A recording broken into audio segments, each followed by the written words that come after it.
Quelle masse de zinc et d'acide chlorhydrique HCl ont été utilisées dans la réaction Zn plus HCl qui donne ZnCl2, le chlorure de zinc, plus H2, le dihydrogène, si nous avions produit 100 g de ZnCl2.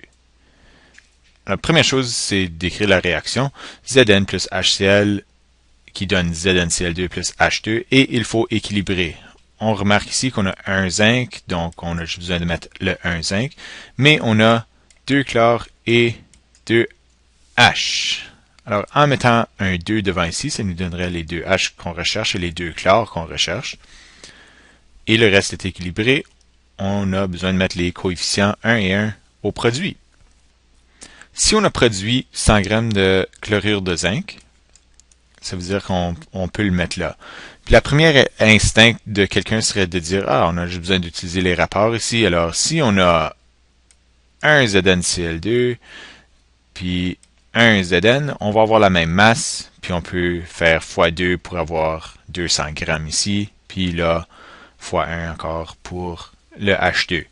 Ce qu'on réalise, c'est que on va avoir 300 g de réactif et seulement 200 g de produit. Puis ça va à l'encontre d'une loi très importante en chimie, la loi de la conservation de la masse. Puis cette loi ici nous dit que la masse des réactifs doit être égale à la masse des produits. Puis dans ce cas ici, ce n'est pas le cas.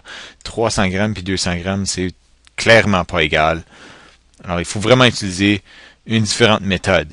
Et comme vous voyez, le titre, ça s'appelle les rapports molaires. Alors, quand on a utilisé des rapports pour la masse, on n'a pas utilisé des rapports molaires, on a utilisé des rapports massiques. Alors, les rapports ici, 1, 2, 1, 1, sont des rapports entre les moles de chacune des substances qu'on a dans la réaction. On va refaire le travail, sauf cette fois ici, on va calculer le nombre de moles de chacune des substances. On commence avec 100 g de ZnCl2, de chlorure de zinc. Alors, combien de moles est-ce que ça nous donne? Alors, on va faire la conversion, 100 g de chlorure de zinc. On veut éliminer la masse, alors on met les grammes au dénominateur et on cherche une mole de ZnCl2. Mais on ne sait pas c'est quoi la masse de 1 mol de ZnCl2, il faudra le calculer. Alors, on a un zinc et 2 chlore. Un zinc a une masse de 65,39 g par mol, qui donne 65,39 quand on fait la multiplication. Et le chlore, c'est 2 fois le 35,453 g par mol. Et ces deux chiffres ici, le 35 et le 65, on l'a pris du tableau périodique. Alors, le 2 fois le 35 nous donne le 70. On additionne le tout qui nous donne 136,296 g par mol. Là, on sait que combien 1 mol de ZnCl2 pèse, c'est 136,296 g. Et ceci nous donne 0,734 mol de ZnCl2. J'aimerais mentionner ici que j'ai arrondi le 4 ici, c'est vraiment 0,733697,247, etc. Mais pour simplifier nos calculs pour le restant, j'ai juste arrondi à 734. Mais prenez note que j'ai arrondi ici. Alors, on va utiliser le rapport de ZnCl2 à HCl parce que la question se dit quelle masse de zinc et d'acide chlorhydrique ont été utilisées. Alors, si on a 0,734 mol de ZnCl2, combien de HCl est-ce qu'on aurait? On utilise le rapport molaire de 1 à 2. 1 mol de ZnCl2 pour chaque 2 mol de HCl. Et on connaît combien de mol de ZnCl2 qu'on a. Alors, ça, c'est le rapport molaire suivi de ce qu'on connaît. Alors, on connaît le 734 ici et on cherche le X qu'on calculera. Alors, en utilisant la règle de 3, on peut faire X divisé par 2 et 0,734 divisé par 1. Tout ça divisé par le signe égal.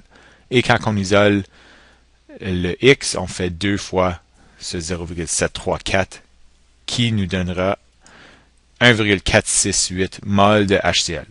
0,34 mol de ZnCl2 ont été produits à partir du double du montant de HCl et du même montant de zinc. Comme vous voyez, ils ont le même rapport molaire, donc ils vont avoir le même montant de mol. Mais la question, c'est quelle masse? Il faut répondre à ça. Alors, on va prendre le nombre de mol et on va le transformer en masse. On va commencer avec le HCl, 1,468 mol de HCl.